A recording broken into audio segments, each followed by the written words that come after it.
Welcome to Power Play. I'm Vashi Capellos. Tonight, all eyes on Washington.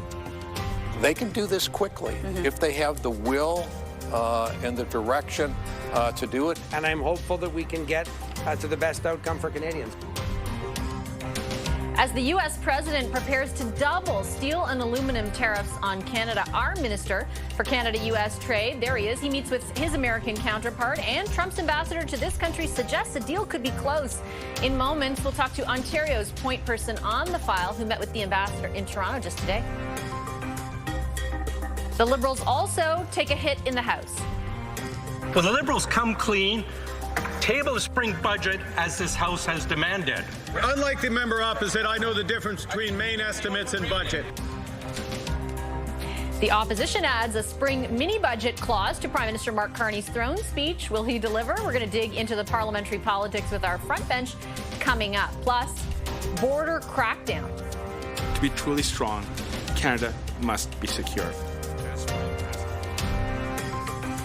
The federal public safety minister will be here to talk about his brand new sweeping border bill that boosts law enforcement powers and clamps down on asylum claimants, at least partly in an effort to address U.S. concerns. We'll talk to the minister a little bit later on in the show. First, though. It was, we think, a positive conversation. Every time we sit down with Secretary Lutton and his officials, we deepen our understanding in terms of the concerns they have around many of these issues. And it's an opportunity for us also to explain to them our firm position in terms of these tariffs being negative for the Canadian economy and Canadian workers, but also for the United States.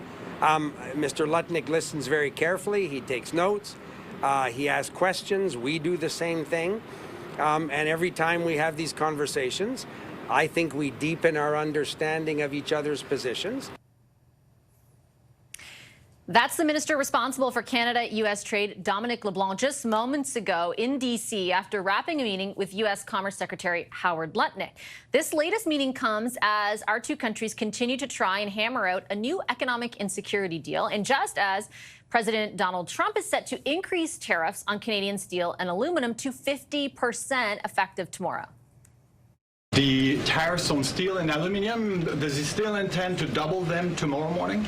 The president will be signing that executive order today, and steel and aluminum tariffs will be going to 50%, yes. No way it's going to change or it's going to be suspended? He made that announcement in Pennsylvania, and he plans to deliver on that promise to Pennsylvanians.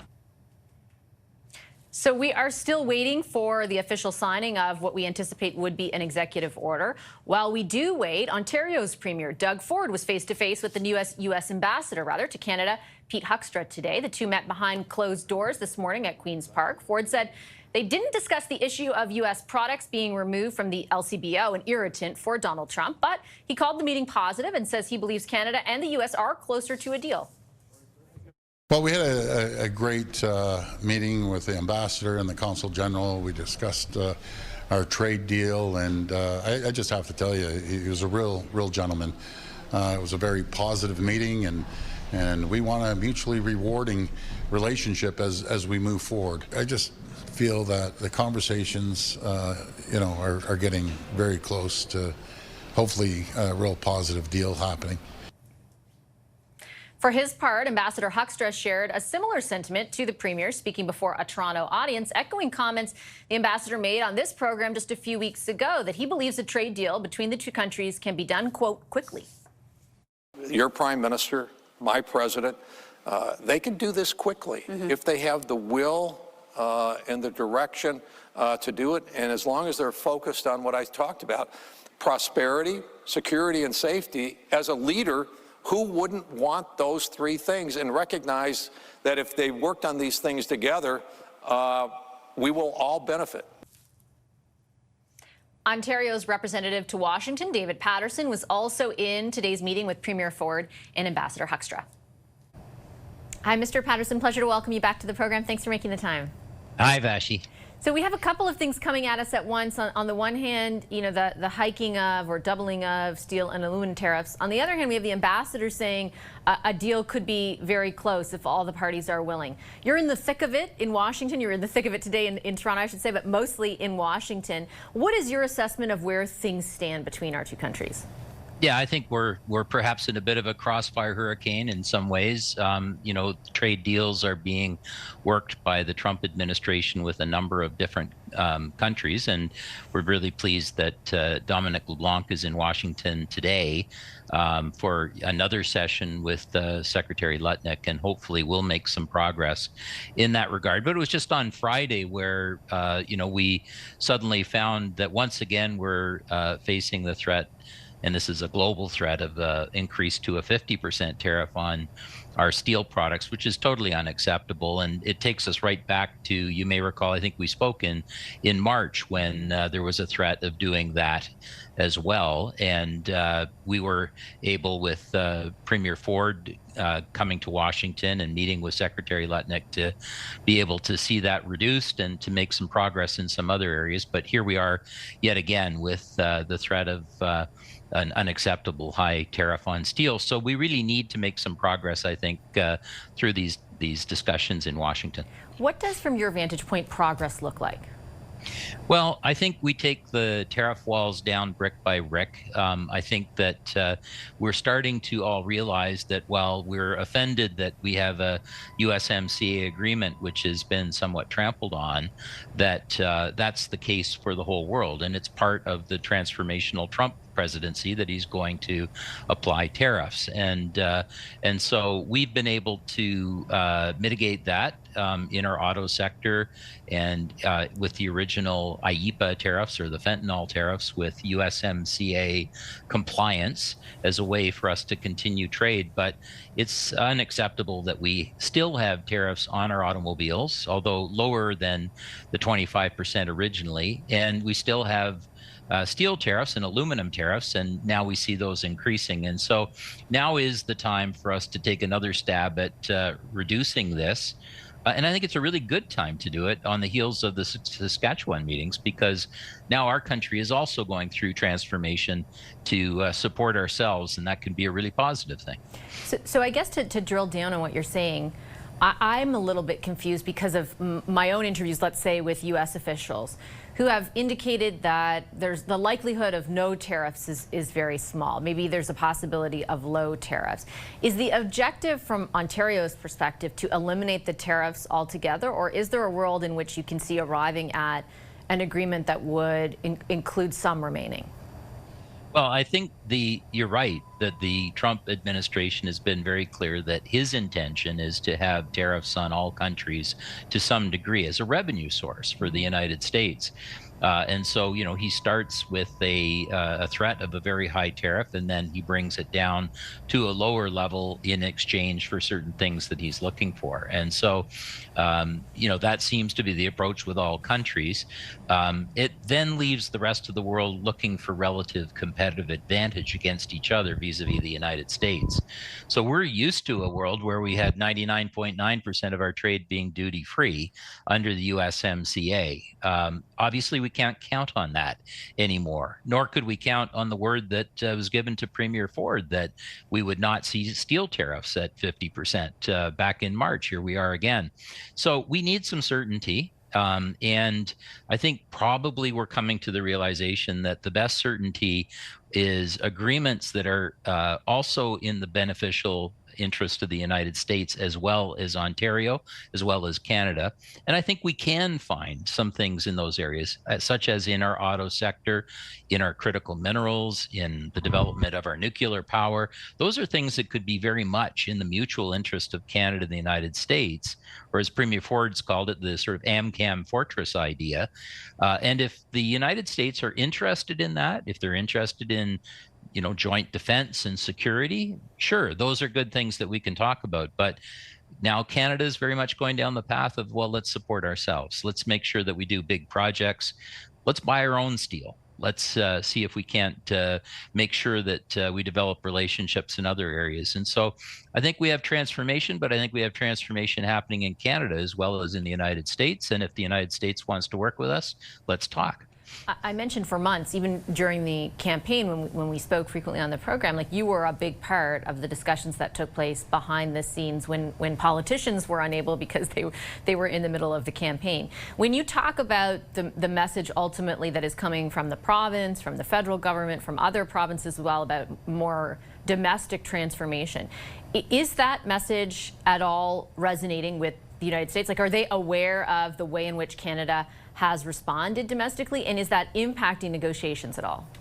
Well, it's something that came up in our meeting today with Ambassador Huckstra, and you know, really the function of a diplomat is not just to inform Canadians what's happening in the United States. It's to listen and see what we're doing. And I think new in his role, he's going to see an awful lot of change taking place in Canada as we embrace things that we've never done before in big projects and moving quickly. And certainly that's happening within the province of Ontario, and now it's happening across the country together. And whether that's removing tariff barriers so that we can grow our own economy quicker, or do big projects, or maybe offer those critical minerals to other countries as well. And so those are all options that we have, and I think we're seeing much more confidence in our ability to grow our economy together in those areas. And so it makes for a little bit more of a level playing field in terms of those discussions, which are frankly one-sided the way that they've been set up. But I think we all understand, and I think the Premier said it well, let me sort of translate into Canadian. They really do need our critical minerals. They really do need our potash. They really do need our auto sector. So let's get past all of that, and let's see if you want to build together. And if you do, we can do that. But in the meantime, we've got work to do here in Canada as well. Is your sense that there is a willingness to do that in Ambassador Huckstra, for example, or the other people that you've met with? Because I think it's largely unclear to the rest of us. Yeah, I do. I think we actually had a very good meeting. Premier Ford is the same in private meetings as he is in the public. He was very direct. And I think that's really important. You're not pulling any punches, and you're making sure that you articulate what all this means to the people of Ontario. We did that, but we also agreed that, look, we have tremendous potential together. Premier Ford has been the first one consistently talking about an AmCam fortress. You know, the potential together is extraordinary, but clearly we have to fit into a very different economic construct that Premier Trump is taking forward. I think we understand it better now. And the question is, do we want to work with each other? And that's really, in many ways, on the shoulders of Dominic LeBlanc right now in terms of taking things forward. But the provinces have also been very supportive in saying, you know, to the federal government, you should be doing your defense spending. You should be, we're questioning whether the digital service tax makes any sense. We're questioning whether or not we shouldn't be doing more in preventing Chinese goods to come into Canada. And I think this is all a very important permission slip to the federal government to say, okay, there's a deal here. There are things that we can do that are in America's interest, but there are things that we can do and we need in Canada's interest. And it starts with, let's get those steel tariffs down. Let's get the automotive tariffs down. I mean, to us, it's ridiculous to see, for instance, a deal with the United Kingdom where a Jaguar can come into the United States cheaper than a Chevrolet made in Ontario. That doesn't make any sense. And so there's progress that needs to be made. I think there's willingness now and a desire to see some deals coming to fruition. So they're not trade agreements, but they're improvements. And so let's start there. Okay, I'll leave it on that note. Mr. Patterson, a pleasure as always. Thank you. Thank you, Vashi. David Patterson is Ontario's representative in Washington. While we were having that conversation, delivered into our inbox some news from the White House. The first official communication on what you heard the White House press secretary promise just a few moments ago, and that is the doubling of steel and aluminum tariffs, which are in place on Canadian steel and aluminum from 25% to 50%. We now have in our inbox something that the White House is calling a proclamation describing the justification that the president is putting forth for this doubling. He writes, in my judgment, the increased tariffs will more effectively counter foreign countries that continue to offload low-priced excess steel and aluminum in the U.S. market and thereby, he claims, undercut the competitiveness of the United States steel and aluminum industries. He goes on to acknowledge that the tariffs that are already in place have had an impact, but says they have not yet enabled these industries to develop and maintain the rates of capacity production utilization that are necessary for the industry's sustained health and for projected national defense needs. So he's again invoking Section 232, so sort of a national security justification for imposing additional steel and aluminum tariffs. There are a couple things that we're not clear on. The first is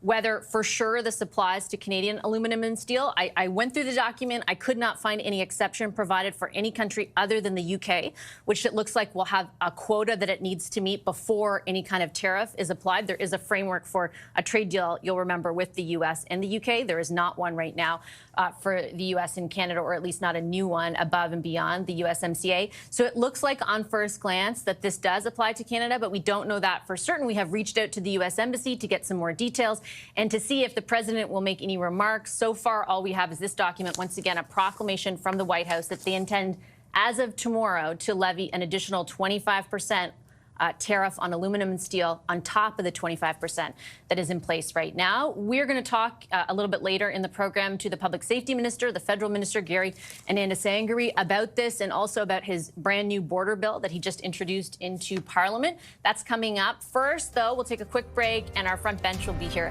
after the break. Brian Gallant, Lisa Ray, Tom Mulcair, and Laura Stone. There they are. Back in just a moment.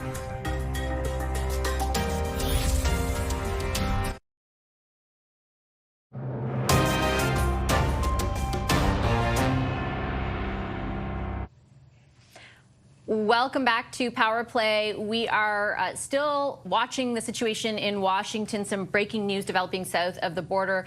The president signaling over the weekend that he intended, as of tomorrow, to double the tariffs on aluminum and steel. And it looks like through a proclamation that the White House just sent out that they are going to do that. And our initial understanding of that is that it will apply to Canadian aluminum and steel. So not just a 25% tariff, but a 50% tariff.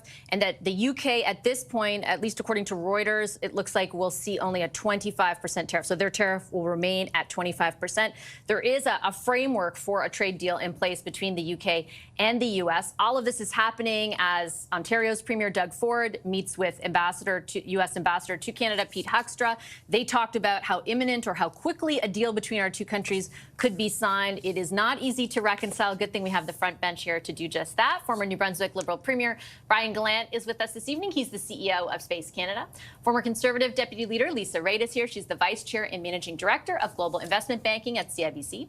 CTV News political analyst and former NDP leader Tom Mulcair is with us, as is the Globe and Mail's Queen's Park reporter Laura Stone. Hi, everybody. Nice to see you.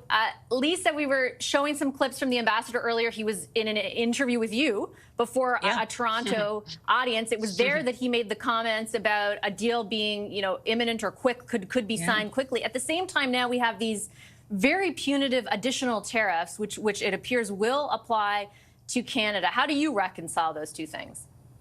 Well, it's interesting because he also mentioned in the interview, which was at the Empire Club, and it was like 800 people in Toronto, so it was a significant turnout. He mentioned as well, he pointed out the fact that Dominic LeBlanc was down there talking to Mr. Lutnick and said that it's going to be Donald Trump and Howard Lutnick who is going to make the deal at the end of the day. I asked him if he was optimistic. He said he was optimistic, but he does acknowledge that these things take time. He said the Prime Minister and the President have an understanding, and then he basically said that Donald J. Trump is going to be the one doing any kind of deal between the two. I asked him about tariffs, and I said, they may be a tool for you, Ambassador, but for us, they're acutely painful.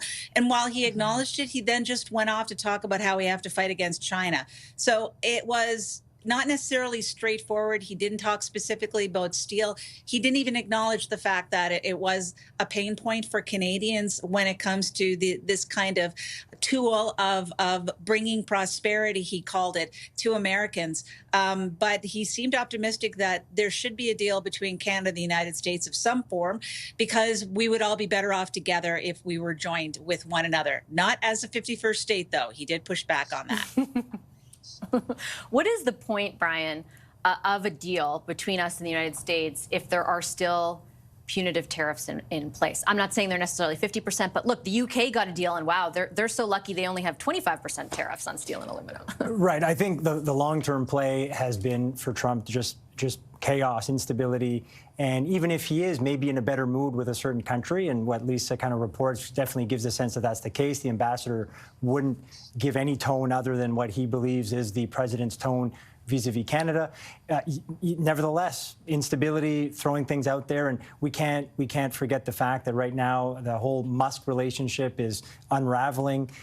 He's unhinged. I would argue he's been unhinged for a while, but certainly in the news today and over the last few days. And this is a way for them to also change the channel. So maybe he's been thinking about for a while, but they recognize that now that they throw this out there, people will talk about that and get away from what's really damaging to sort of his base, the comments that Musk made today about one of his bills and sort of what's been going on for the last few days. So I think instability and just trying to change the channel and sort of have allies, the media, everybody just wondering what he's going to do, he sees as an asset. So I think we have to, continue to stay calm, stay the course, and ensure that we continue to develop the relationship in a thoughtful way, in a way that obviously gets things back on track for both countries. I am very curious, Tom, to see how the federal government responds, because there has been, I would say, like a definite change in tone and even in substance in them particularly the Prime Minister describing like we can only go so far kind of thing. And there's even some evidence that they didn't make a big splash of it, but some of the counter tariffs that were in place have been removed. The ones on aluminum steel, my understanding is, remain though. Do you anticipate like we double our counter tariffs as well? I have a feeling that Prime Minister Carney has no choice, because that's what he got elected on. That was such a clear promise that he made. And at the same time, we were told that, just in the first month of those tariffs, it was 700 million Canadian that was brought in. And it's the only way to go right now. But what we also saw was a meeting of premiers where you were putting positive things on the table to boost the Canadian economy. Today, a border announcement which removes the underpinnings of some of the excuses of Donald Trump that he had used around fentanyl, but it doesn't answer this one because he's using a different proposal. He's saying the United States steel industry is not sufficient to produce enough steel to take care of our armed forces, and therefore it represents a danger for our country. So Trump is using every excuse that he can. I also found the response, Vashi, on Friday, in particular from Minister Joly, very muted, very understated. Same thing with Carney at the beginning of the week, very muted, very understated. And I interpret that as an indication that things are actually moving along better than they would have otherwise. Today, Dominic LeBlanc fell short on one thing. He said, well, I explained to Lutnick how this was harmful to our economy and eventually to the United States economy. But he was missing something, which is this is completely illegal under the Canada-US-Mexico trade deal. And I think that that's a point that we've got to keep making, because Trump indeed appears to want a new trade deal amongst the three of us. That's fine. That can be negotiated. But how can anybody trust him on anything if he doesn't respect the other deal that he put together and he signed himself? So that's the conundrum for the Americans right now. We're trying to play as well as we can with the limited cards that we have. But yes, we've got to hit back, because that's what, by the way, Carney promised to do during the election. And it's the only medicine that the Americans will understand. The ambassador, besides being with Lisa today, Laura, was at Queen's Park meeting with Ontario Premier Doug Ford. Do you have a sense at all of, I guess, I was interviewing David Patterson earlier, like trying to ascertain, like, what does a deal even in the broadest of strokes look like when you hear what Tom just laid out, the uncertainty, the lack of trust, and now even today, at this moment, those tariffs? There's definitely a sense, I think, among elected officials that they need to remain calm and kind of show Canadians that we won't be rattled by this type of behavior, even as this is very punishing. This has real consequences for people's livelihoods, for people's jobs and salaries. So it is very serious. You get the sense, though, from people like Premier Ford, they're trying to put a positive spin on the possibility of a deal. It sounds like, that they may believe that President Trump is using this as some sort of negotiating tactic for, speeding up the USMCA agreement, the free trade agreement, ahead of time. How does this impact Canada? I think a lot of this comes down to relationship building, and you saw kind of the resetting of the relationship with Prime Minister Carney and President Trump, who's spoken very highly of the new Prime Minister. I was reading some pool reports the other day. He said Mark's a good guy. He speaks very highly of Mr. Carney, even as he's kind of stabbing in the back. And we've seen this play before, right? But I think that's where the G7 and kind of that face-to-face meeting between the leaders is really actually going to matter, I think. And I don't know if this is setting the stage for that and leading up to some sort of a positive announcement before that. Maybe I'm ascribing reason to where there really isn't any, but I do think that the relationship building between Mr. Carney and President Trump which has shown signs to be moving in a positive direction, will hopefully ultimately help Canada in the end. But really, I think that that Canadian officials have learned that you really cannot get too rattled each time Mr. Trump does this, because he seems to be doing it time and time and time again. Bashi, I can tell you one thing that I did learn in the preparation for this is that something that's very annoying for the United States right now is something that Doug Ford did in Bill 5, where he is cutting off the ability for American companies to take part in procurement with either OPG, Ontario Power Generation, or any of the other entities.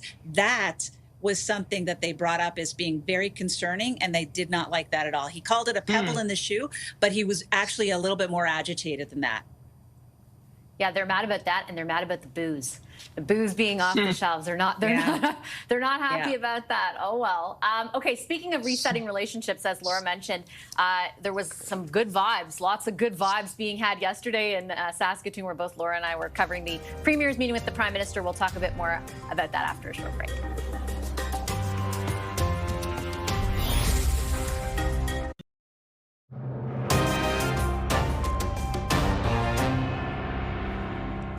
Welcome back to Power Play. The new federal government has introduced its first piece of legislation outside of the throne speech, and it's a sweeping bill aimed at addressing border security. There's a whole lot in it, but here are some key highlights to share with you this evening. The bill would allow for, but set parameters on, law enforcement launching searches without warrants, as well as new powers for Canada Post to search mail, and give the government, the power to cancel, suspend, or change immigration documents for groups under certain circumstances. Public Safety Minister Gary Anandasangri is the lead minister on introducing this legislation. He's live with us in studio. Hi, Minister. It's good to see you again. Thank you for making the time. Good to be back. I have to start off with the breaking news out of the United States and the announcement via a proclamation from the White House that they're going to double steel and aluminum tariffs. We've combed through it. It looks like that does apply to Canada. Can you confirm whether that's the view of the federal government, that it will be a 50% tariff on Canadian aluminum and steel? At this point, I can't confirm, but I know the Prime Minister will be making a statement later on today. But I can just say that it is deeply disappointing if it's true. It is also, we've always maintained that these are illegal tariffs, and we are with workers every step of the way. This is, and I met with someone who has a manufacturing outfit in my community, and they're deeply impacted by this. Already, the tariffs that exist are already impacted. They'll be impacted even more. So my heart goes out to the workers, and just want to assure them that we will be there for them as a government. On principle, is it the view of the federal government that you will double as well the counter tariffs? Well, I'm going to let the Prime Minister address this issue because, this is breaking, as you said. It's important that, he has been the lead with respect to responding to President Trump, and I let him speak and comment on this later on today. Just very quickly, though, you do sit on a committee that is focused on our own sovereignty and essentially responding to the new administration in the United States. In principle, again, I'll phrase the question: do you believe, given what your party campaigned on, for example, that the counter tariff should be commensurate? Look, we believe that a response that is commensurate with what the United States does is important. We also believe that we need to continue the dialogue with the United States to resolve the outstanding issues. We are their best and closest trading partner. We're deeply disappointed at the actions over the last several months, and we know that we will continue to stand up towards protecting Canadian workers. This bill that you introduced today, it is very broad. It is aimed, I think, primarily at addressing issues around border security. What is the specific problem, though, that you are trying to address? Or is this primarily about placating the United States and its concerns where the border is concerned? There are two major elements to it. So first and foremost, when we campaigned this year, 5 weeks ago, the election concluded, people at the door told us that they're concerned about crime. They're concerned about the border. They're concerned about issues such as car theft. They're worried about extortion. They're worried about a range of things that relate to crime. And one of the major outlets we have is the border. And we know that, for example, guns, drugs, money, as well as illicit goods come across the border. Some of it goes south, but primarily it's a northern-bound enterprise. So we needed to ensure that we address that. We took some measures with the Borders Plan, $1.3 billion investments in strengthening the border, but we needed to do more legislatively. So we have put some measures in, including, for example, the ability of CBSA to have space in a port of entry where they can search outbound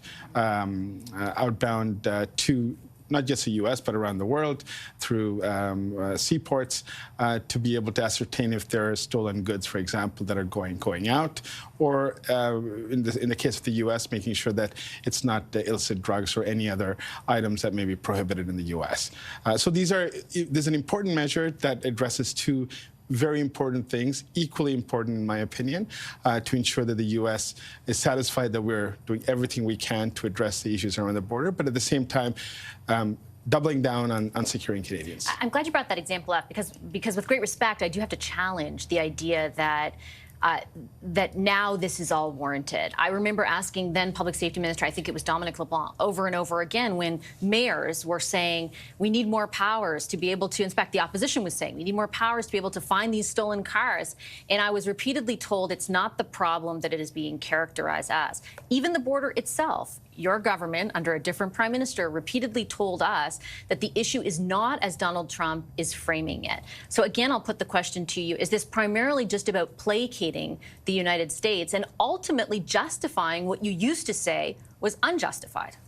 Look, what's important is that there are two key elements, right? First and foremost, we heard from Canadians in the election on April the 28th. They gave us a mandate to ensure that our borders are more secure than they have ever been. And as a result, we're bringing in measures that will strengthen the border.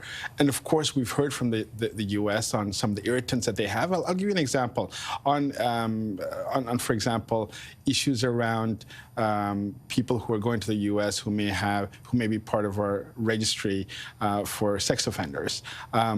The sharing of information has been an irritant for the U.S. for many, many years. They've identified it as early as 5 years ago when I met with the then ambassador. This was one of their top issues, and we're fixing that in this bill because we know that right now I think 2 to 3 people a year are identified as high risk when they go to the U.S. and therefore the local law enforcement is aware that they're on a registry in Canada. That will expand. So that there's greater disclosure of those who are actually on a registry in Canada to U.S. authorities under certain circumstances. So it is. But you're not just doing that. Again, with respect, Minister, one of 14 measures that we're putting increasing forward. The powers of law enforcement, right, to an almost unprecedented level. You're allowing Canada Post to do things that they haven't done before. Like, that is not a small deal for stuff that for 10 years you said was not a problem. We have Prime Minister Mark Carney, who has clearly set an agenda to ensure that our borders are more secure, and we give law enforcement the right tools, including Canada Post, in terms of the flow of fentanyl, the small dose of fentanyl that still goes across, and vice versa. We want to make sure that the tools are available for law enforcement. But if it's so small, again, why do you now feel the need to suppress certain rights that existed before? With respect to rights, like the bill has safeguards in place. We are the party of the Charter. We respect the Canadian Charter of Rights and Freedoms. In the throne speech, King Charles, I highlighted that as a fundamental tenet of this government. So the bill is a balanced bill that ensures the individual privacy rights, issues of due process when it comes to refugee asylum seekers, for example, and issues around individual rights and liberties are protected and safeguards are in place so that individual Canadians Canadian rights are not trampled upon. There's judicial oversight for many elements of the bill, and I believe we found the right balance. Actually, whenever we talk about national security issues around the border, the question often comes, are we suppressing the rights of individuals and liberties of individual Canadians?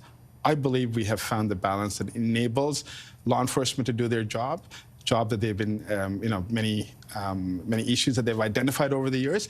At the same time, ensuring that their safeguards are in place and Canadians can be secure that their privacy rights will be protected. I just have a few seconds left, but I did want to conclude by asking, like, even when you bring up asylum and people who are seeking asylum, it has been years of provincial premiers, of local mayors raising issues about the system that your government put in place. If Donald Trump had not raised the issues he had raised, would you have introduced this bill?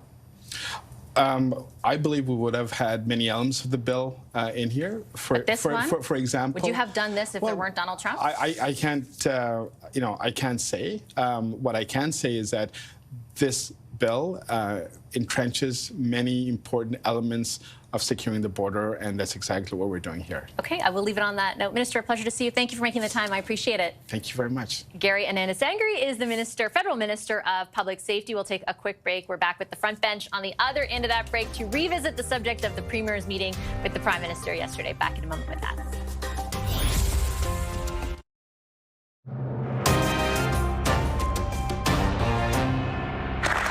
Every First Minister in Canada, from Quebec, from the provinces, from the territories, Government of Canada agreed on a plan to build Canada strong, one Canadian economy out of 13. I have to tell you, it was the best meeting I've ever been in the last 7 years. I said 10 years, but 7 years I've been in office. Very productive. It was very respectful around the table. We're united.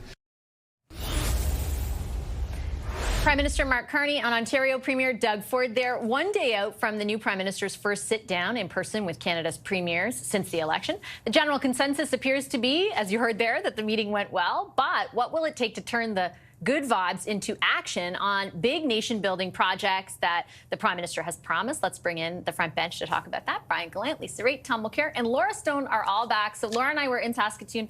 We were, very much trying to discern like what tangibly came out of the meeting for a long time yesterday. I'm not sure we reached any concrete conclusions, Laura. What do you think the key will be in? I think it's fair to say there were very, very good vibes. Like you couldn't find a single person behind the scenes who would say anything negative about the meeting, but what will you be watching for insofar as like turning that into something real? Well, there's clearly a tremendous amount of goodwill around the table for Prime Minister Carney. We heard from Alberta Premier Danielle Smith heading into the meeting.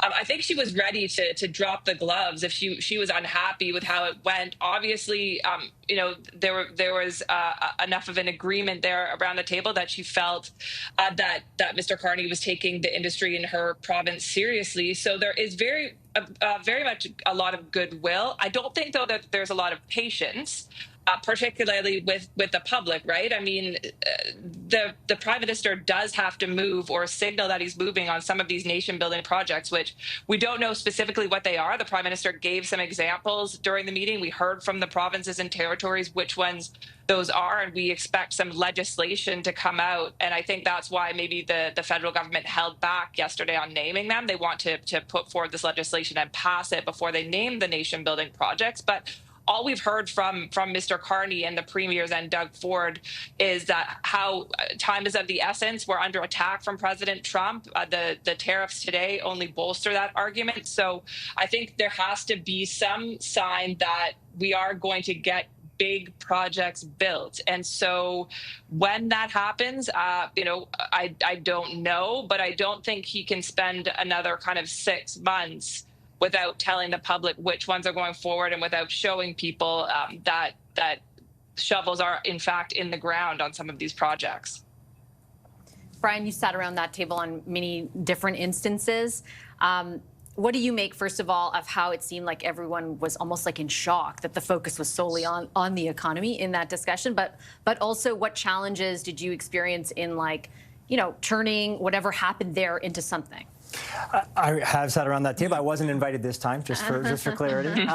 So look, I think I think Laura's bang on. I would add that the idea that you go to the premiers and you basically say, what big projects do you have, is a wonderful way to kickstart a meeting. It's a wonderful way to sort of reset the relationship. That said, I do want to just nod to the idea, though, that since Carney has become the Prime Minister, he has put in a big effort in a very short period of time. He's already had quite a few meetings, quite a few briefings with the premiers in formal ways, and I'm sure in informal ways as well. And we know that Minister LeBlanc had been working incredibly hard for years, frankly, and certainly in the last few months. And I know he was there as well at the meeting. So I think it's a lot of goodwill right now.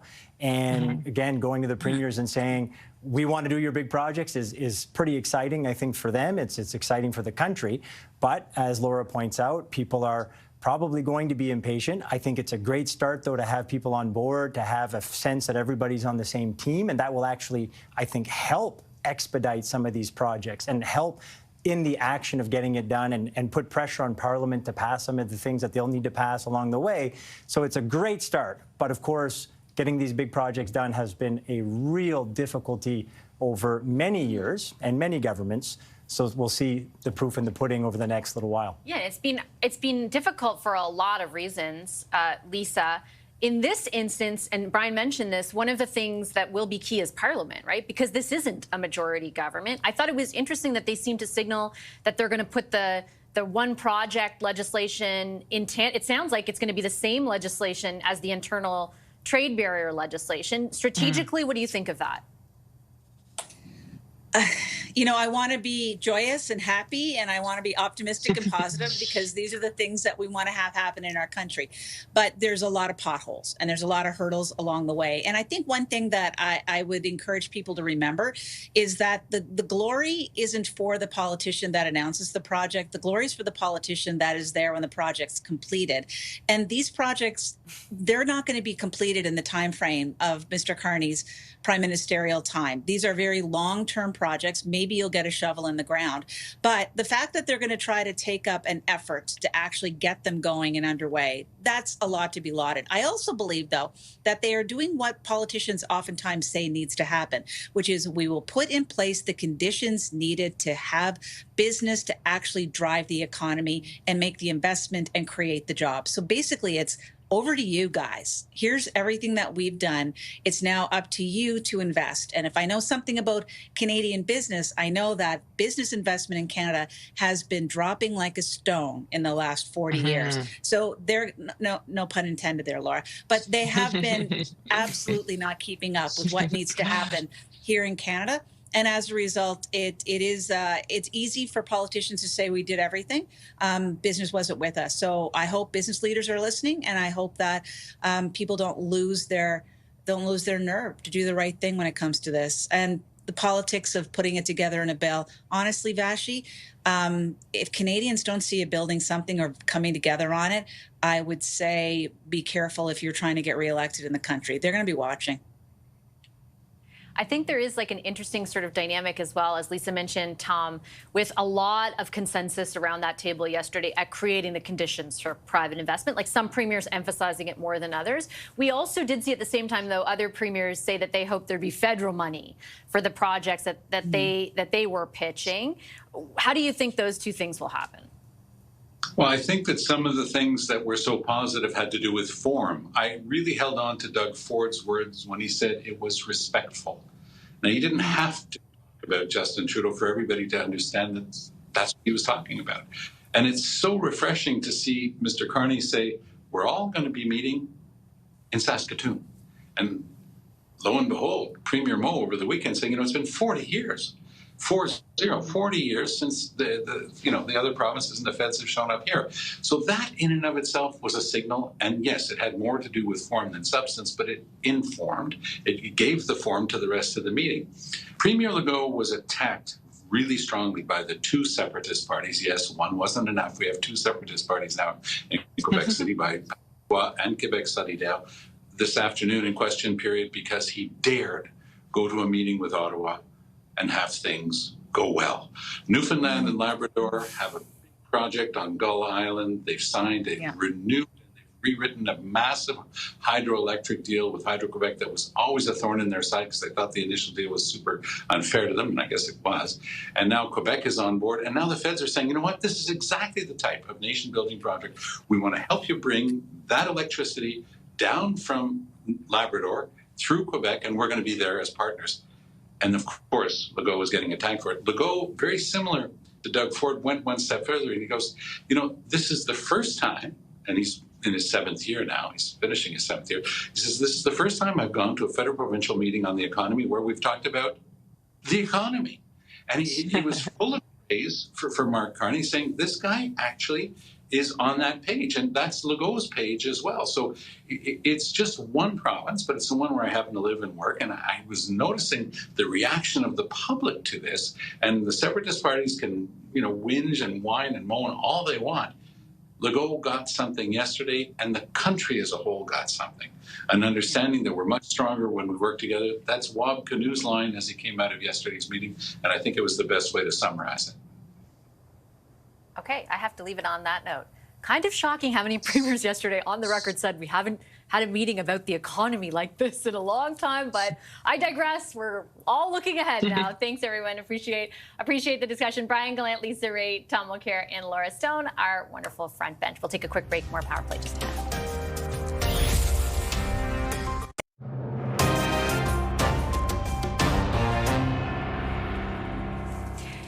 We want to revisit that breaking news during this hour that the United States has confirmed, the White House has confirmed, it is doubling steel and aluminum tariffs. It has done so rather through a proclamation delivered into our inboxes just an hour ago.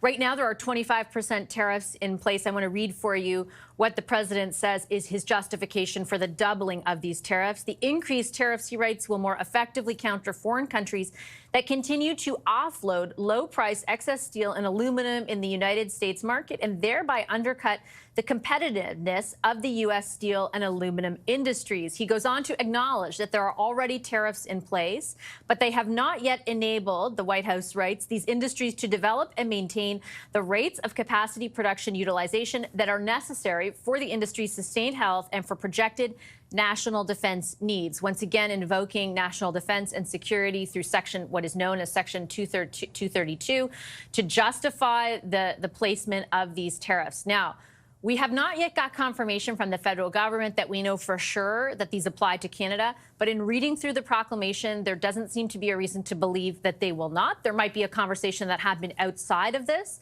that we are not aware of yet. We do know that Prime Minister Mark Carney will offer some sort of statement or written statement in response to this. We also don't yet know if those new tariffs are in place, what exactly Canada's response will be. But certainly, as we get it, we will share it with you. I'll leave Power Play there. I'm Vashi Katelos. Thanks for watching.